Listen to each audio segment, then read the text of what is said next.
இந்த பயலுகள இப்படியே விட்டா பேசிக்கிட்டே இருப்பாய்ங்க அப்படின்னு சொல்லி ரஷ்ய அதிபர் புட்டின் சம்பவத்த பண்ணிட்டாரு. ஏறக்குறைய 30 வருஷமா தூங்கிட்டு இருந்த கடல் அரக்கன கடலுக்குள்ள இறக்கி விட்டார். மிகப்பெரிய அளவுல ஒரு போர்க்கப்பல், நடமாடும் ராணுவ தளம் எங்க? கடலுக்குள்ள. இது ஒரு பக்கம் இருக்கட்டும். இன்னொரு பக்கம் ரொம்ப நல்ல நாட்டியம் பேசுவாய்ங்க விட்டா அப்படின்னு சொல்லி நேரடியா உக்ரைன் யுத்தத்துல ஒரு ட்விஸ்ட்ட குடுத்துட்டாரு. 2யும் விரிவா பார்ப்போம். முதல்ல ஐரோப்பிய தலைவர்கள் தான். ட்ரம்ப பொறுத்தவரையும் நிறுத்தி தொலையணும். இல்ல நம்ம பேரு ஊருக்குள்ள கெட்டு போயிரும் அப்படிங்கிற மாரி போராடி அலாஸ்காக்கு வந்து விமானத்த வச்சு வரவேற்று ஜெலன்ஸ்கிக்கும் சரி, ஐரோப்பா தலைவர்களுக்கும் சரி வயித்தெரிச்சல் பத்திக்கிட்டு எரியுது. ட்ரம்ப பொறுத்தவரை, "ஏலே எங்க காடு எரிஞ்சு போனப்பயே நாங்க என்ன பண்ணோம்? உங்களுக்கெல்லாம் என்னடா பண்ண முடியும்? போங்கடா" அப்படிங்கிற மாரி பெரிய அளவுல ரஷ்ய அதிபர் புட்டினுக்கு வரவேற்பு. அம்புட்டு வரவேற்பையும் குடுத்து கடைசியில உள்ளூர்ல அவருக்கு மைலேஜே இல்ல. "நீ ரஷ்யா கிட்ட தோத்து போயிட்டு வந்துட்ட. அவரு தான் ஜெயிச்சிட்டாரு" அப்படின்னு சொல்லி அமெரிக்காலயே சொல்றாய்ங்க. மத்த பகுதிகள் கேட்கவே வேணாம். ரஷ்ய கொடி தான் பறக்கும். இல்லையே ஐரோப்பாக்குள்ள பறக்கலையேன்னு சொல்லக்கூடாது. அது அமெரிக்காவோட டீமு. ஆசிய பகுதியாகட்டும், ஆப்பிரிக்கா பகுதியாகட்டும், இன்னும் சொல்லப்போனா அமெரிக்கால இருந்து கொஞ்சம் தள்ளி கூட பறக்குதப்பா ரஷ்ய கொடி. அப்பேற்பட்ட ஒரு மைலேஜ எடுத்தாச்சு. பேச்சுவார்த்தையில பரவால்ல கொண்டாடி தொலைங்கடா, யுத்தத்த நிறுத்துனா போதும் அப்படிங்கிற மாரி ட்ரம்ப்போட மனநிலை. ஏன் அப்படின்னா, அடுத்த வேலைய பார்க்க வேணாமா? உக்ரைன்ல உள்ள கனிம வளத்தெல்லாம் எடுக்கணும், விக்கணும், சம்பாரிக்கணும், சீனாவ புரட்டி போட்டு எடுக்கணும். அதுல பிஸியா இருக்கக்கூடிய ஒரு தலைவரா நான் இருக்கேன் அப்படின்னு சொல்லி மாறிட்டாரு. ஐரோப்பிய தலைவர்கள் அப்படி கிடையாது. பெரிய அளவு யுத்தத்துக்குள்ளேயும் போறதில்ல. யுத்தத்த விட்டு வெளியிலயும் போறதில்ல. நடுவுல இருந்து அப்பப்போ ஊதி விடுவேங்கிற மாரி, இந்த தீ அணையும் போதெல்லாம் ஊதி அவங்கள வச்சு ஊதி விடுற வேலைய பார்த்துக்கிட்டு இருந்தார்கள். அதுக்கு ஒரு முடிவு கட்டணும் அப்படிங்கிறக்காக, இப்ப ட்ரம்போட என்ன பேசினார்? ட்ரம்போட சுமூகமா 1000 பேசினார். அதுல அமெரிக்காவ பொறுத்தவரை, "ஏலே பாதுகாப்புன்னு ஒரு வரி எழுதி வைக்கிறேன்டா. இப்ப என்ன ஆயிப்போச்சு? ஜப்பானுக்கு பாதுகாப்பு, உக்ரைனுக்கு பாதுகாப்பு. ஜப்பானுக்கு இப்ப பிரச்சனை வருது. டிஃபென்ஸ் ஸ்பெண்டிங்க இன்கிரீஸ் பண்ணுன்னு ஒத்த கால்ல நிக்கிறேன். நாளைக்கு உக்ரைனுக்கு பிரச்சனை வரும். அதே மாரி ஏதாச்சும் சொல்லுவோம். இதெல்லாம் புதுசா உக்ரைன் விவகாரத்துல ஏற்கனவே அணு ஆயுதத்த பூரா குடுத்துரு. நாங்க 2 பேரும் உனக்கு பாதுகாப்புன்னு சொன்னோம். இப்ப என்ன செய்றோம்? நம்ம 2 பேரும் தான் அவன தூக்கி போட்டு அடிக்கிறோம் அப்படின்னு மூடுன ரூம்ல உண்மையெல்லாம் தலைவர்கள் பேசியிருப்பார்கள். நம்மகிட்ட வந்து தான் சொல்ல மாட்டார்கள். அவர்கள் சொல்லாட்டி நமக்கு தெரியாது பாரு, அப்படிங்கிற மாரி நம்மளும் எடுத்து பேசிட்டு போயிரலாம். ஆனா இது நடந்திருக்க அதிக வாய்ப்பு இருக்கு. அதனால வெளிப்படையா வந்து ஒரு பாதுகாப்பு ஏற்பாடு உக்ரைனுக்கு உண்டு அப்படின்னு சொல்லி அமெரிக்கா கிளம்பிருச்சு. அந்த பாதுகாப்பு ஏற்பாடு நேரடியா வீரர்கள இறக்க மாட்டேன்னு அடுத்து 2 நாள் கழிச்சு ட்ரம்பே சொல்ட்டாரு. அமெரிக்க வீரர்கள் கால்லாம் படாது தம்பி. அமெரிக்க வியாபாரிகள் கால் தான் படுமே ஒழிய, ராணுவத்தோட கால் படவே படாது அப்படின்னு சொல்லி வெள்ளை மாளிகையில உட்கார்ந்தே மனுஷன் எழுதி குடுத்துட்டாரு.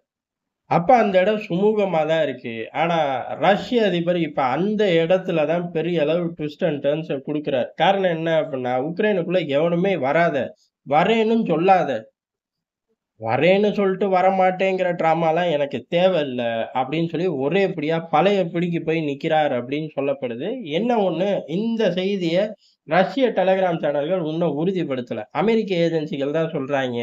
அவன நம்பி நம்ம சூட ஏத்தி சத்தியம் பண்ண முடியுமான்னு கேட்டா முடியாது. ஆனா, இதுல 2 விவகாரம் பார்க்கப்படுது. ஒண்ணு ரஷ்யா பிரஷர் பண்றக்காக, ஐரோப்பாவ பிரஷர் பண்றக்காக இப்படி சொல்லியிருக்கலாம். இல்ல ரஷ்யா சொன்னுச்சுன்னு பேர் சொல்ல விரும்பாத அதிகாரி சொன்னார்ன்னு செய்திய போடுறான். நம்மளே பிரஷர் பண்ணுவோம். ஐரோப்பா பயலுகள. காரணம் இப்ப டோட்டலா திருப்பி பேச்சுவார்த்தை மாறிச்சு அப்டின்னா, என்னதான் பண்ண முடியும்? ஒண்ணும் பண்ண முடியாதுங்கிற மனநிலைக்கு அவனுங்க வந்து தொலையட்டும் அப்படின்னு அமெரிக்கா கூட செஞ்சிருக்கலாம்.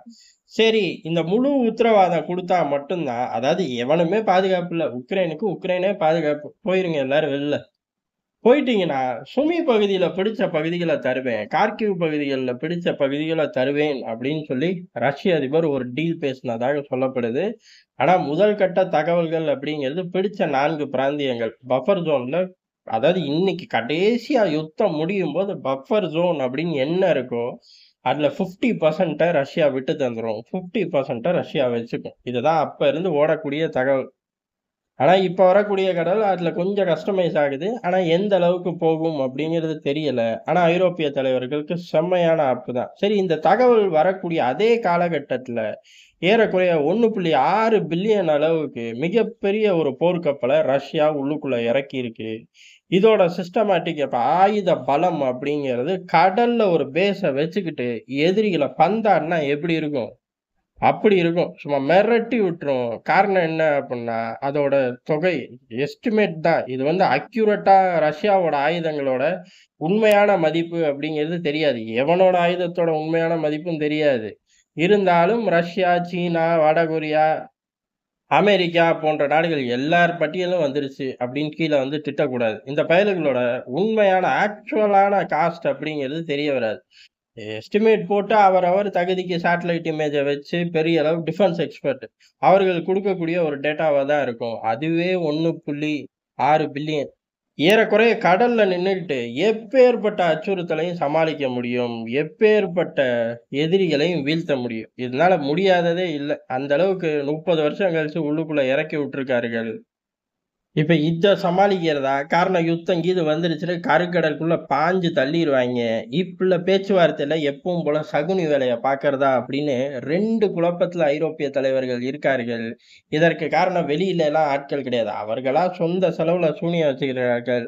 ரஷ்யாவும், அமெரிக்காவும் இணைந்து மறைமுகமா இந்த 2 பயல்களையும் விரட்டி விரட்டி வெளுக்க போகுது. இதுக்கு நடுவுல இதுவும் மாத கணக்குல இழுத்துச்சு அப்புட்ன்னா, இந்த பஃபர் ஜோன் அப்படிங்கிறது கூடிக்கிட்டே தான் போகும். எவ்வளவு பஃபர் ஜோன் இருக்கோ, அதுல 50% விட்டு தர்றது. இதான் டீல்.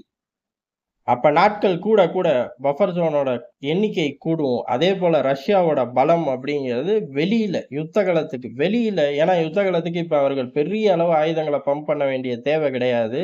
அப்ப வெளியில இந்த மாரி நவீனமான போர்க்கப்பல்கள உள்ளுக்குள்ள கொண்டு வர்றது, இந்த வேலைகள்லாம் தீவிரமா ஆகும். அப்ப ஆட்டோமேட்டிக்கா உச்சபட்ச பிரஷர்ல இருப்பாங்க. ஏன்னா இவனுங்க இன்னும் ரீப்ளேஸ நோக்கியே போல.